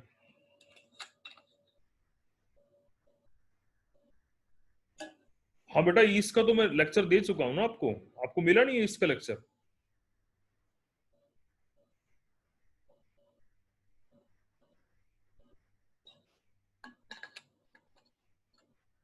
बिल्कुल ईस्ट, तभी तो ईस्ट को रिकॉर्ड किया गया था ना। एक्चुअली क्या, मैं आज कंफर्म भी करूंगा कि सिलेबस पूरा ही आ रहा है एग्जाम में या फिर आधी फंजाई आ रही है, कैसे बाइंड अप कर रहे हैं वो, क्योंकि टॉपिक बहुत बड़े हैं ये। अब देख रहे हैं एस्कोमाइसिडीज में हमें 3 दिन लगे हैं, और ऐसे 4-5 दिन हमें सिर्फ बेसिडियो में लगेंगे, फिर डिटीरो है, फिर लाइकन है, फिर माइकोराइजा है। तो इसीलिए बीच में मैंने रिकॉर्डिंग दी थी,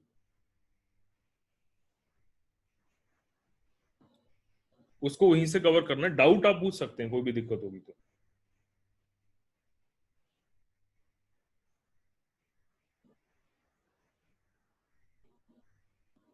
बाइवर्टिसिलेट बेटा अभी तो एक्सप्लेन किया था मैंने, दोबारा आप ही ने शायद पूछा था बाइवर्टिसिलेट का।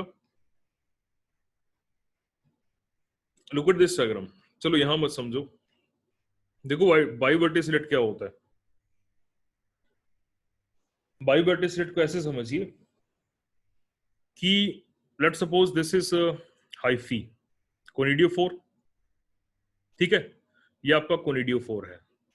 अगर ये अनब्रांच रहेगा तो डायरेक्टली इसके ऊपर कोनिडिया चेन में अपीयर होंगे। अगर ये अनब्रांच रहा तो कोई ब्रांच नहीं है, एक ही ब्रांच है, मोनोवर्टिसिलेट। इस कंडीशन को क्या कहोगे? मोनोवर्टिसिलेट। लेकिन लेट सपोज आपका जो हाइफी है कोनिडियोफोर, ये डिवाइड कर जाता है, दो में डिवाइड कर गया, it will divide into two. वो कुछ देर ग्रो करते हैं, वो भी दो में डिवाइड कर जाते हैं।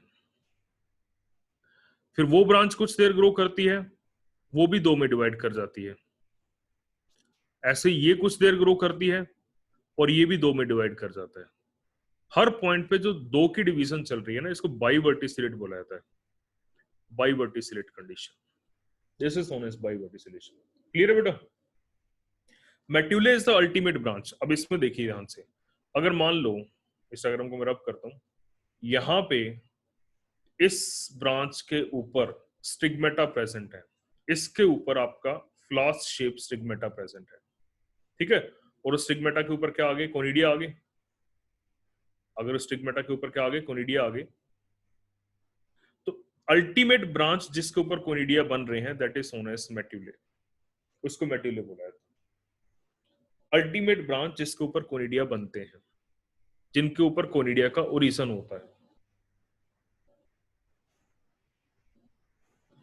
चलिए एक बार एग्जांपल हम देखते हैं, उसके बाद हम आते हैं इस टॉपिक पे, डाउट्स वाले एग्जांपल्स पे चलते हैं।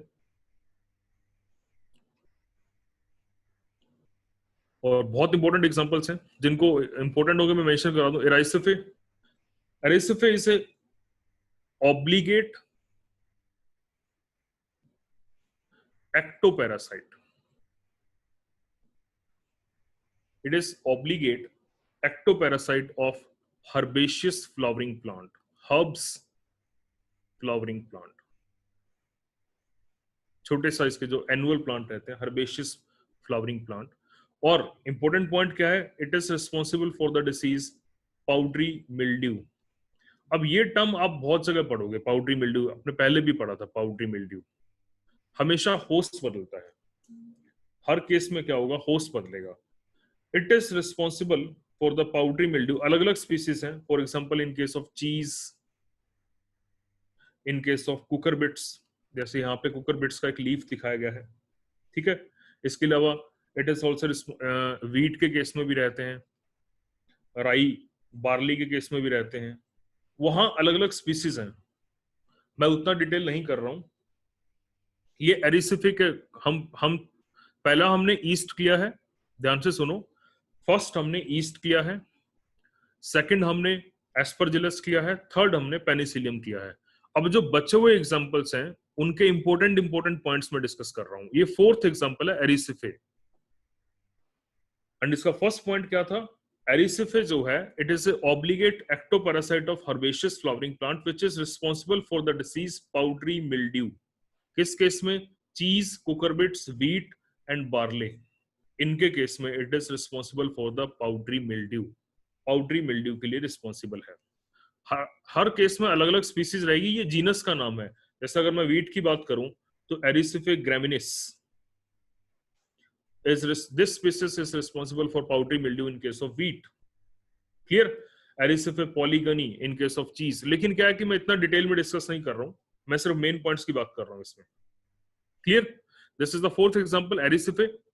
अब मैं आता हूं नेक्स्ट एग्जांपल पे, Sphaerotheca. The next example is Sphaerotheca. Sphaerotheca, it is a biotrophic parasite. पहली बात, biotrophic parasite. Biotrophic parasitic mode में रहता है किन के ऊपर? फ्लावरिंग प्लांट के ऊपर। अब यहां लिख लीजिएगा कि बायोट्रॉफिक पैरासाइट क्या होते हैं। बायोट्रॉफिक पैरासाइट्स वो होते हैं जिन जो आइडियल पैरासाइट के ऑलमोस्ट क्लोज होते हैं। ये अपने होस्ट को मिनिमम डैमेज कॉज करते हैं। ये अपने होस्ट को मिनिमम डैमेज कॉज कर, जो भी हो पैरासाइट अपने होस्ट को मिनिमम डैमेज कॉज करे, that is a biotrophic parasite.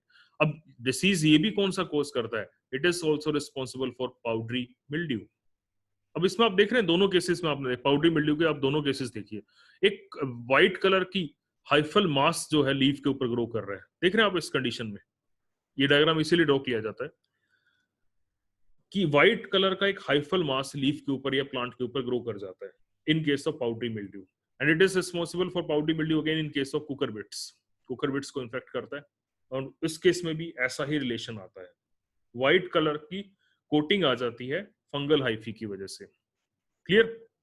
This is the next example, Sphaerotheca. Next एक एग्जांपल है, उसका डायग्राम मैंने यहां पे प्लॉट नहीं किया, दैट इज उंकिनुला।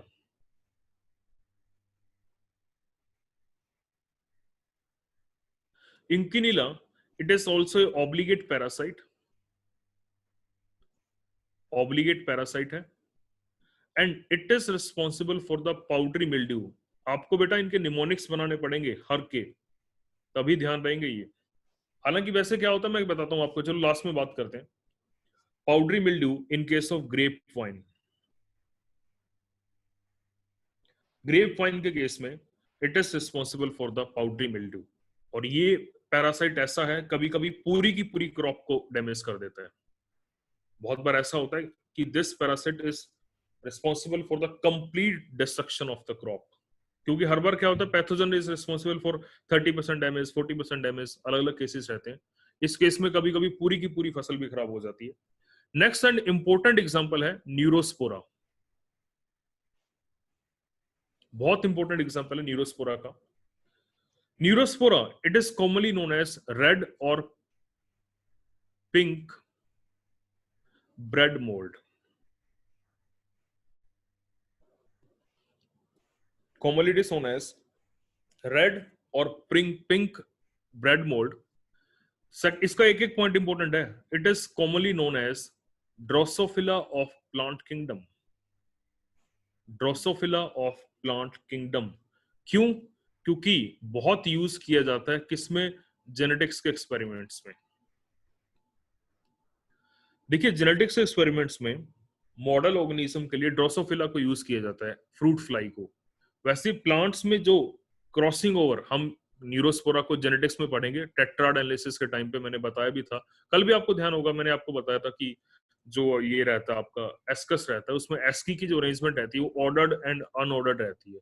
ऑर्डर वाली हमारे काम की, ये डायग्राम जो शो किया गया ना यही दिखा रहा है कि एस्की जो फॉर्मेशन रहती है ना, इस डायग्राम को देखिए, this is the life cycle of Neurospora. आप देखेंगे इसमें जो एस्की के अंदर एस्कोस्पोर्स की अरेंजमेंट रहती है वो बिल्कुल लाइन में जैसे जैसे बनते जाते हैं वैसे वैसे रहते हैं। अलग अलग कलर्स के हिसाब से यहाँ पे यही शो किया गया है। मेटिंग टाइप देख रहे हैं आप, मेटिंग टाइप के सबसे देखिए आप, one is black and other is white. अब देखेंगे जिस हिसाब से सेल की डिवीजन चलती है उसी हिसाब से वो अरेंज हो जाते हैं, 4:4 के रेशो से वो अरेंज हो गए। तो मेडिकल जेनेटिक्स की एक्सपेरिमेंट्स में इसको बहुत ज्यादा यूज किया जाता है। इसी फंजाई को यूज किया गया था by Beadle and Tatum. Beadle and Tatum ने one gene one enzyme hypothesis दी थी। One gene one enzyme hypothesis दी थी। One enzyme hypothesis. क्लियर? और उनका भी जो इनिशियल वर्क था किसके ऊपर था? न्यूरोस्पोरा के ऊपर था। सो ध्यान रखिएगा इसके बारे में, ये बहुत इंपॉर्टेंट है। न्यूरोस्पोरा करासा, इसके जो जितने भी पॉइंट्स लिखे हुए हैं सभी इंपॉर्टेंट है। नेक्स्ट आता है क्लेविसेप्स। अगेन ये भी इंपॉर्टेंट है क्योंकि ये एनसीईआरटी में दिया हुआ है। क्लेविसेप्स, और क्लेविसेप्स की जो स्पीसीज सबसे ज्यादा कॉमन है और जिसको हम पढ़ते हैं that is purpurea, Claviceps purpurea. ठीक है, एक एक पॉइंट को ध्यान से समझिएगा। It is responsible for ergot of राई, यहां खैर वीट का दिखाया हुआ है, लेकिन जिसकी हम बात करते हैं, it is responsible for ergot of rye. होता क्या है, ये स्क्लेरोशिया बना देती है, sclerotia in the ears of cereals, जिसका डायग्राम यहाँ पे, वीट का डायग्राम यहाँ पे दिखाया हुआ है। What is year of serial? Year मतलब जो ग्रासेस के फ्रूट होते हैं उनके लिए टर्म यूज की जाती है, ईयर्स ऑफ सीरियल्स, ईयर। उनके अंदर ही स्क्लेरोशिया की डेवलपमेंट करवा देती है। लुक एट दिस, स्क्लेरोशिया डेवलपमेंट हो जाती है। क्लियर? एंड ये जो फंजाई है क्लेविसेप्स परपुरिया, ये ह्यूमन में कौन सा डिसीज कॉज करती है? Ergotism, responsible for ergotism in humans. इसके दो तीन पॉइंट है, एनसीईआरटी के पॉइंट है, मैं बार बार इस पे ज्यादा प्रेशर दे रहा हूं क्योंकि इस पे क्वेश्चन बहुत बार रहते हैं। It is responsible for the ergotism in human. And what is the toxic substance in ergotism disease? Ergotin is the toxic substance जो कि that is responsible for the abortion, abortion के लिए रिस्पॉन्सिबल होता है, और इसको यूज भी किया जाता है for the expulsion of foetus. Birth के टाइम पे एक्सपल्शन ऑफ फिटस के लिए भी इसको पुराने टाइम में यूज किया जाता था। और टॉक्सिक इफेक्ट के अंदर it is responsible for the abortion of the foetus. Clear? ये पॉइंट कौन कौन से थे? डिसीज कौन सा है? Ergot of rye. Black colour का मास्क किसकी वजह से बन रहा है? स्क्लेरोशिया की वजह से। ह्यूमंस में डिसीज कौन सा करती है? एर्गोटिज्म। टॉक्सिक सब्सटेंस क्या है? एर्गोटिन। और उसका इफेक्ट क्या है? Abortion and expulsion of foetus. अब अगली बात ध्यान से सुनिए, नेक्स्ट पॉइंट ध्यान से देखिए। इसके अंदर एक एल्कलॉइड मिलता है, that is known as lysergic acid, lysergic acid. इस एल्कलॉइड से हम ड्राइव करते हैं एलएसडी। एलएसडी का आपने नाम सुना होगा। What is LSD? Lysergic acid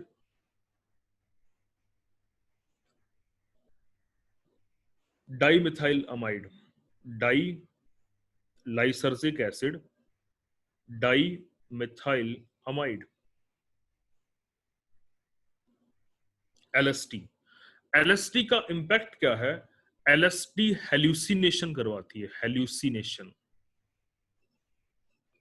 hallucination का जनरल डेफिनेशन ये होती है कि हेल्यूसिनेशन में किसी भी पर्सन को ऐसी चीजें दिखने लग जाती है जो असल में फिजिकली एग्जिस्ट नहीं करती। फॉर एग्जांपल, आपको कोई सामने चीज खड़ी दिखेगी और आपको एक्चुअली वो फिजिकली एग्जिस्ट नहीं कर रही है, हेल्यूसिनेशन में होता है। कॉमनली कहा जाता है कि हेल्यूसिनेशन में क्या होता है कि कलर्स जो हैं, जो कलर्स सुनने लग जाते हैं और जो म्यूजिक है वो दिखने लग जाता है। कुछ हेल्यूसिनेशन के सिम्टम्स आते हैं, ये खैर आप उसमें ज्यादा पढ़ेंगे हेल्यूसिनेशन में। और हेल्यूसिनेशन के लिए एलएसडी के लिए एक स्पेशल स्पीसीज यूज की जाती है, that is your Claviceps purpurea, Claviceps purpurea, जिससे एलएसडी। बेटा 10 मिनट का और बचा है बस लेक्चर, आपको 2:30 बजे से पहले फ्री कर दिया जाएगा। क्लेविसेप्स पेस्पेली, ये दो इंपॉर्टेंट एग्जांपल थे। Clear? So this is the case of Claviceps, बहुत इंपॉर्टेंट एग्जांपल था। ये एग्जांपल इंपॉर्टेंट है, मैं टाइम इसीलिए लगा रहा हूं क्योंकि एग्जांपल्स इंपॉर्टेंट है, एनसीईआरटी के एग्जांपल्स हैं ये। Next is मोर्शेला। मोर्शेला, मोर्शेला भी एनसीईआरटी का पॉइंट है और इंपॉर्टेंट पॉइंट है। It is commonly known as morels, इनको कॉमनली मोरल्स बुलाया जाता है। एंड इनका एस्कोकार्प एडिबल रहता है, मींस फूड की तरह यूज किया जाता है। Ascocarp is edible, commonly it is sometime known as sponge mushroom भी बोल दिया जाता है इसको, स्पंज मशरूम। स्पीसीज का नाम है Morchella esculenta. Clear? Look at the ascocarp. Ascocarp जो है इसका, जैसे मशरूम में क्या होता है, बेसिडियोकार्प एडिबल होता है, इनका एस्कोकार्प एडिबल होता है, ascocarp is edible. Next example is truffles. Truffles ये भी एनसीईआरटी का एग्जांपल है। इनके केस में क्या रहता है? ट्रफल्स के केस में जो एस्कोकार्प रहता है दैट इज सब टेरेनियन। सब टेरेनियन का मतलब होता है सोइल के नीचे मिलता है, फर्स्ट पॉइंट। एंड एडिबल होता है, फ्लैशी होता है, एडिबल होता है, फूड की तरह यूज किया जाता है। एग्जाम्पल जैसे ट्यूबर यूनिनेटम, ट्यूबर यूनिनेटम, एस्टाइवम, ये अलग अलग एग्जांपल्स हैं। You can see the ascocarp का आप साइज देख सकते हैं, it is edible, edible nature का रहता है। Next example is cup fungi. Cup fungi, cup fungi का जो एस्कोकार्प है वो कप शेप का रहता है। एस्कोकार्प इज कप शेप, इसलिए इसको ये नाम मिला cup fungi. The scientific name is Peziza. Peziza, you can see cup shape का आपको स्ट्रक्चर दिख रही होंगी, this is the your ascocarp की शेप रहती है। नेक्स्ट आता है फ्यूजेरियम, ये इंपॉर्टेंट है, मोनोलीफॉर्म, फ्यूजेरियम मोनोलीफॉर्म। इसकी परफेक्ट स्टेज का नाम है जिब्रेला फ्यूसिकुराई। इस फंजाई का नाम आपने सुना है 10th क्लास में। It is responsible for the bakanae disease, bakanae disease के लिए रिस्पॉन्सिबल है। बकान डिसीज में क्या होता है, दिख रहा है आपको, राइस की क्रॉपिंग है ये, कुछ प्लांट्स आपको दिखेंगे बाकी प्लांट से एक्सेप्शनली उनका साइज बढ़ जाता है। ये वो फंजाई है जिससे सबसे पहले जिब्रेलिक एसिड हार्मोन आइसोलेट किया गया था। प्लांट हार्मोन आपने सबने पढ़े हैं, योर साइटोकाइनिन हो गया, ऑक्सिन हो गया, तो जिब्रेलिक एसिड को सबसे पहले इससे आइसोलेट किया गया था। Clear? And the last example is Venturia, ये हमने पहले भी पढ़ा है उसके केस में। It is responsible for apple scab. Venturia, the fungi is responsible for the apple scab disease.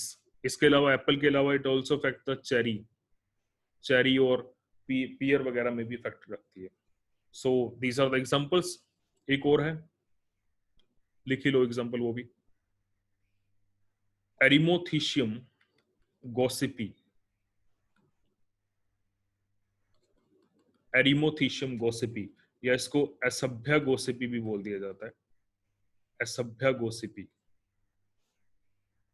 ये जो है ये पैरासाइट है कॉटन की, कॉटन की पैरासाइट है। और इसके ऊपर जो क्वेश्चन रहता है वो ये है कि it is a source of vitamin B two, vitamin B two की सोर्स है ये। So these are the examples, अलग अलग एग्जांपल्स एक बार मैं रिपीट कर देता हूँ।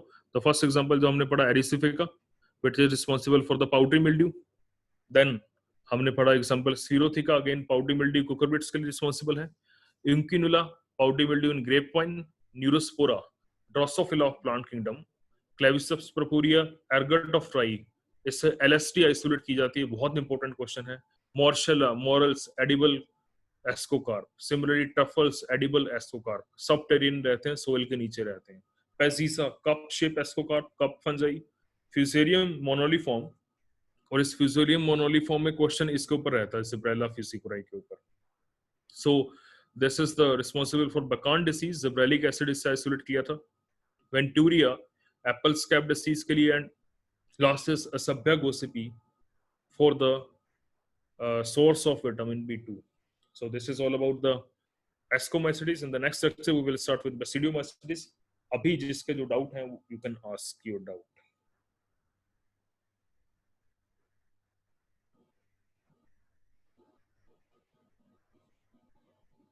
जिनको मीटिंग से जाना है वो जा सकते हैं बेटा, लेक्चर ओवर हो चुका है। डाउट है जिनके वो रुक सकते हैं।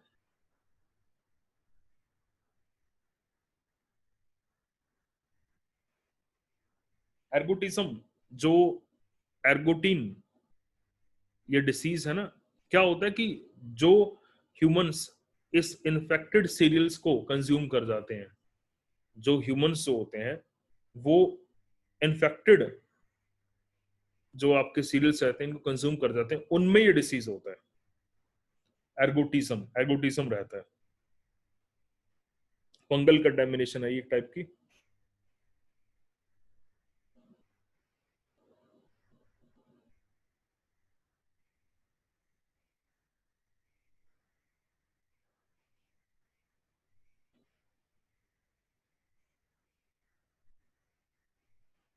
एर्गोट ऑफ राई, तो वो डिसीज एर्गोट राई का है ना, राई के लिए यूज किया जाता है। हो सकता है, बिल्कुल हो सकता है।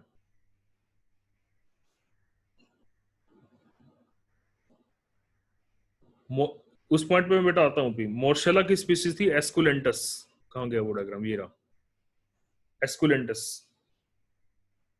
और भी स्पीसीज हैं, लेकिन जैसे डेल्यूकोएसिया भी है, लेकिन हम नहीं पढ़ते उनको इतना।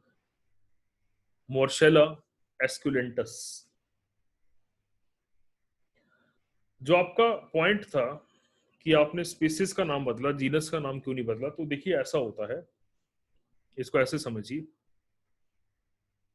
किसी भी स्पीसीज के जीनस नेम में और स्पेसिफिक नेम में, ठीक है, आप जीनस का नाम बदल रहे हो या स्पेसिफिक नाम बदल रहे हो, अगर आप स्पेसिफिक नाम बदलते हो तो स्पीसीज ही बदल जाती है, लेकिन अगर आप जीनस का नाम बदलते हो तो स्पीसीज नहीं बदलती। और इन दोनों में से एग्जिस्टेंस किसका है? स्पीसीज का एग्जिस्टेंस है। अब क्योंकि एक ही फंजाई है, अगर आप उसमें स्पीसीज का नाम बदलते तो फिर तो स्पीसीज ही बदल जाती, मतलब फंजाई ही बदल जाती, लेकिन फंजाई नहीं बदल रही है ना। आप स्पीसीज का नाम उन केसेस में बदलते हैं जिसमें ऑर्गेनिज्म ही बदल गया। ऑर्गेनिज्म नहीं बदला है, ऑर्गेनिज्म वही है, सिर्फ उसकी सेक्सुअल स्टेज डिस्कवर हुई है तो आपने जीनस का नाम बदल दिया।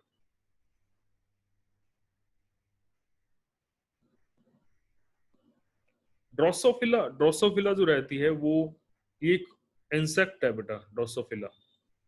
Commonly it is known as fruit fly, fruit fly बोला जाता है इसको। और जेनेटिक्स में जो लिंकेज के रिगार्डिंग एक्सपेरिमेंट हुए थे, मॉर्गन ने किए थे, लिंकेज के रिगार्डिंग मॉर्गन ने एक्सपेरिमेंट जो किए थे वो ड्रोसोफिला पे किए थे। तो बाद में लिंकेज को जब इलेबोरेट किया गया क्रॉसिंग ओवर को समझने के लिए, तो वो एक्सपेरिमेंट न्यूरोस्पोरा पे हुए थे। दैट्स व्हाई न्यूरोस, क्योंकि न्यूरोस्पोरा को भी ड्रोसोफिला की तरह जेनेटिक्स के एक्सपेरिमेंट में यूज किया जाता है। That's why it is known as Drosophila of plant kingdom. क्योंकि प्रोडक्शन अच्छा है ना। हम जैसे हम मिल्क प्रोडक्शन के लिए कोई स्पेशल वैरायटीज को यूज करते हैं, सभी को यूज नहीं करते। जिससे भी आप आइसोलेट कर रहे हो कोई प्रोडक्ट को, आप किसको यूज करोगे? उसी स्पीसीज को यूज करोगे ना जिसका प्रोडक्शन अच्छा मिलेगा, आपको क्वांटिटी अच्छी मिलेगी, इकोनॉमिक पड़ेगी आपको वो चीज।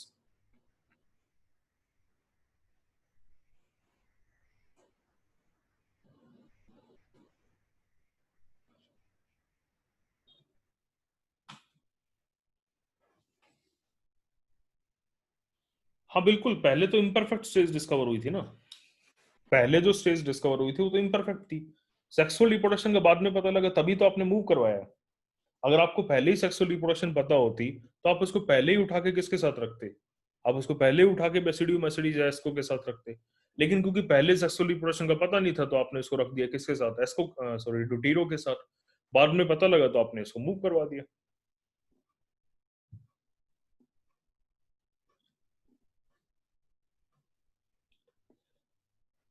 उस क्लासिफिकेशन में करेक्टर नहीं रहेगा ये सेक्सुअल रिप्रोडक्शन का। जैसा मैंने बताया ना, वो टेम्परेरी असेंबलेज है, वहां पे सेक्सुअल रिप्रोडक्शन मिल ही नहीं रही है। ट्रू सेक्सुअल रिप्रोडक्शन वहां मिल ही नहीं रही है।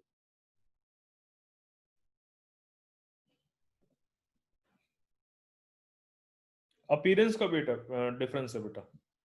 दोनों में हाइफल मास की वजह से जो अपीयरेंस आ रहा है उसका डिफरेंस रहेगा।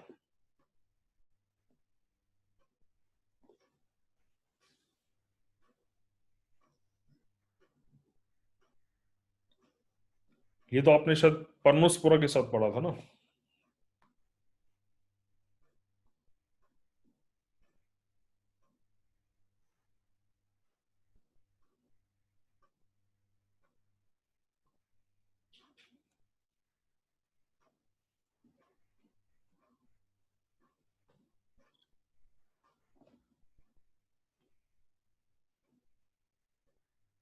ये जो जितने भी नाम दिए जाते हैं बेटा अपीयरेंस के बेसिस पे दिए जाते हैं, क्योंकि इन्फेक्टेड ऑर्गन तो डैमेज हो ही जाता है इसमें।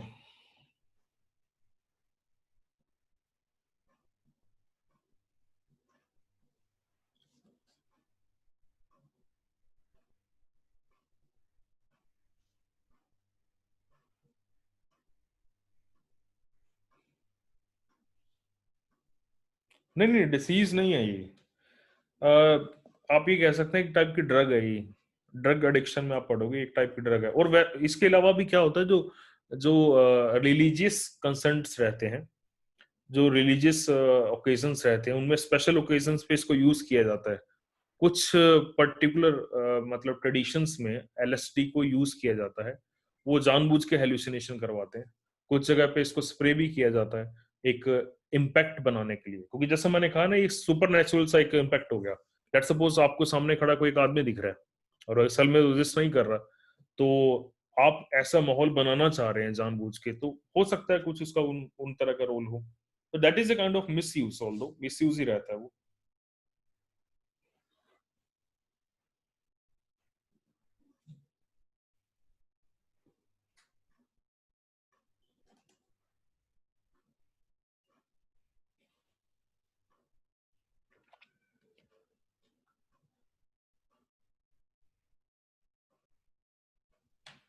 बाकी क्लियर है बेटा सबको? कोई डाउट है? मीटिंग ओवर करें अब?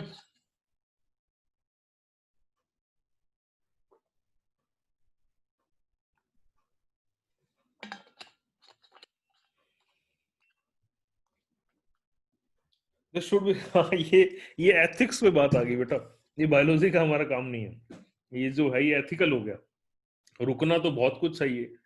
This should be stop. Should be stop के आगे तो बहुत सी ऐसी चीजें हैं सोशली जो रुकनी चाहिए, लेकिन हमारा टॉपिक नहीं है यहाँ पे कि व्हाट शुड बी स्टॉप्ड। ऐसे बहुत से टॉपिक्स हैं जिनके ऊपर बात की जाती है, लेकिन वही बात है, ये हमारे यूज का नहीं है। हम तो सिर्फ ये पढ़ते हैं कि इसका यूज क्या होता है और कौन से केमिकल्स इन्वॉल्व रहते हैं, कहाँ से ड्राइव होती है ये चीजें।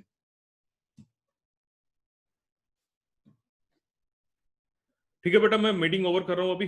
रिकॉर्डेड लेक्चर आपको थोड़ी देर में मिल जाएगा, डायग्राम मैं अभी फॉरवर्ड कर देता हूँ आपको, और कोई डाउट रह जाएगा तो प्लीज आप ग्रुप पे फॉरवर्ड कर दीजिएगा। तो हम नेक्स्ट लेक्चर में मिलेंगे, तब तक अपना ध्यान रखिए और बहुत अच्छे से पढ़ाई करिए। और सारा दिन पढ़ाई भी मत किया करो, थोड़ा आइज की एक्सरसाइज भी किया करो, क्योंकि अभी आपका एक्सपोजर बहुत ज्यादा रहता है एलईडी का। तो आइज की एक्सरसाइज वगैरह, योगा वगैरह सब टाइम पे किया करो। हाँ, वो मेन एग्जाम्पल्स का जो पॉइंट था वो,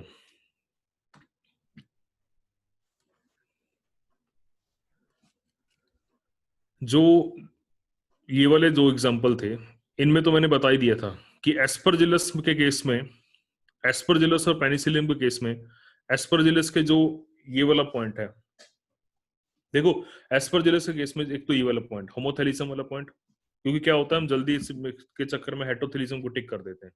ठीक है, एक तो ये वाला पॉइंट हो गया।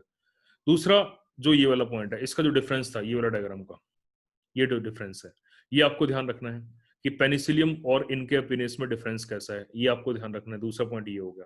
ठीक है, तीसरा जो है, तीसरे पॉइंट पे मैं अगर आऊं तो आपके, तो ये तो आप खैर एग्जांपल वहीं पढ़ लेंगे कि क्लिस्टोथीशियम के वहीं एग्जांपल्स में लिख लेते हैं।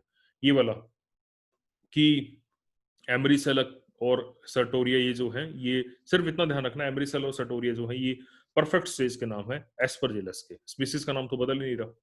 ठीक है, यहाँ पे जो इंपॉर्टेंट एग्जांपल है उनमें से एक तो ये वाला है और आईसी वाला, और एक फ्यूमिगेटस वाला, ये दोनों इंपॉर्टेंट एग्जांपल है। ठीक है, पेनिसिलियम के केस में कॉमन नेम, कॉमन नेम दोनों जगह ही इंपॉर्टेंट है, चाहे वो एस्परजिलस का था, मैं इसलिए इंपॉर्टेंट कह रहा हूं क्योंकि कंफ्यूज कर देता है। कॉमन नेम दोनों ही जगह इंपॉर्टेंट था। तो कॉमन नेम सेकंड, इसके बाद जो इंपॉर्टेंट पॉइंट है आपका, ये डिफरेंस जो इसको डिफरेंशिएट करता है एस्परजिलस से। देन ये तो हमने वहीं पढ़ लिया कि कोनिडियोफोर की स्ट्रक्चर जो रहती है और अल्टीमेट ब्रांच मेटुले, ये सब चीजें, ये टर्म्स ध्यान रखिएगा, क्योंकि ये जो डायग्राम है ना ये वाला कोनिडियोफोर वाला, ये एनसीईआरटी में दिया हुआ है, लेबल नहीं किया हुआ लेकिन दिया हुआ है डायग्राम। ठीक है, बाकी इकोलॉजिकल रोल्स में इसके सभी इंपॉर्टेंट है बेटा, इसके सभी के सभी इंपॉर्टेंट है। इन एग्जांपल्स की बात करूं तो जो हाईलाइट कर रहा हूं इनको तो ध्यान से पढ़िएगा। ये जिब्रेला फ्यूजिकुराई, अगर आप इसको यहाँ नहीं पढ़ोगे तो आप फाइटो हार्मोन्स में इसको दोबारा पढ़ लोगे, तो कोई जरूरी नहीं है कि इसमें ये रहेगा। ठीक है, दूसरा जो एडिबल रहते हैं जैसे ट्रफल्स एंड मोरल्स, आप एनसीईआरटी देखोगे ना तो उसमें सिर्फ दो ही चीजें लिखी हुई हैं कि ट्रफल्स एंड मोरल्स के एस्कोकार्प एडिबल रहते हैं। स्पीसीज का नाम मत ध्यान रखो, कोई दिक्कत नहीं है, लेकिन इतना ध्यान रखना कि इन दोनों केसेस में एस्कोकार्प एडिबल रहते हैं। ये बहुत इंपॉर्टेंट है। क्लेविसेप्स परप्यूरिया, इसके सारे पॉइंट्स इंपॉर्टेंट है। एंड न्यूरोस्पोरा, ये भी इंपॉर्टेंट है। तो ये इंपॉर्टेंट एग्जाम्पल थे आपके सारे। ठीक है, बाकी आप एक गो थ्रू हो सकते हैं, लेकिन ये वाले इंपॉर्टेंट एग्जाम्पल थे। क्लियर है बेटा? तो हाँ बिल्कुल, मैंने बताया बेटा, शेप बदल भी सकती है, कोई जरूरी नहीं है, शेप बदल सकती है। तो मीटिंग ओवर कर रहा हूँ मैं, हम नेक्स्ट सेक्शन में मिलेंगे विद द बेसिडियो माइसिटीज। तब तक ध्यान रखिए अपना। लुक एट द पेंटिंग, आपकी जो पेंटिंग ड्रॉ की है आपने,